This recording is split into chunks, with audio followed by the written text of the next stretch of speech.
In the Mass Effect series, Councillor Udina is a character who is quite hated. In Mass Effect 1, he drowned Shepard's ship, and if it wasn't for Anderson intervening, Sovereign would have won. In Mass Effect 2, Udina is not pleased with Shepard's return, and describes it as a political shitstorm.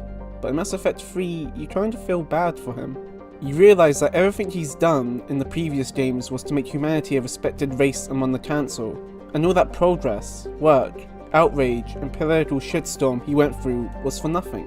The Council threw him and humanity under the bus when Earth is facing the brunt of the attack from the Reapers. You can feel his frustration, desperation.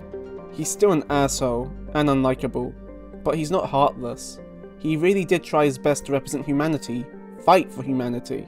It turns out Councillor Udina betrayed everyone and he joined up with the Elusive Man. He's in Team Cerberus now. There's a little scene of Shepard trying to persuade Kaidan or Ashley that Udina is the bad guy, and then, in the end, Udina dies. You don't even try to disarm him, you straight up shoot to kill, and you don't know why he made the decision to join Cerberus. It was so rushed and forced. It honestly felt like melodrama.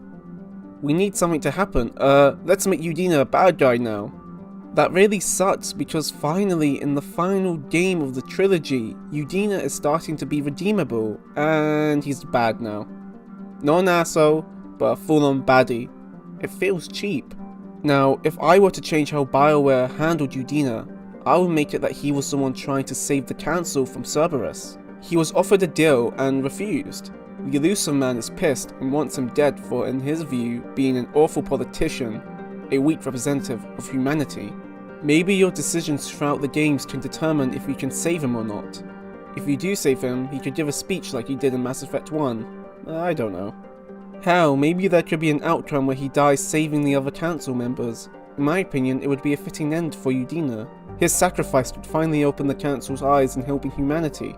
They need to work together. It could be a nice pullback to one of the first lines he said in Mass Effect 3. We must fight this enemy together. I don't know. I'm no writer, so maybe my idea is awful, but what we got in Mass Effect 3 was disgraceful, cowardly, and an outrage. Councillor Donnel Udina deserved better.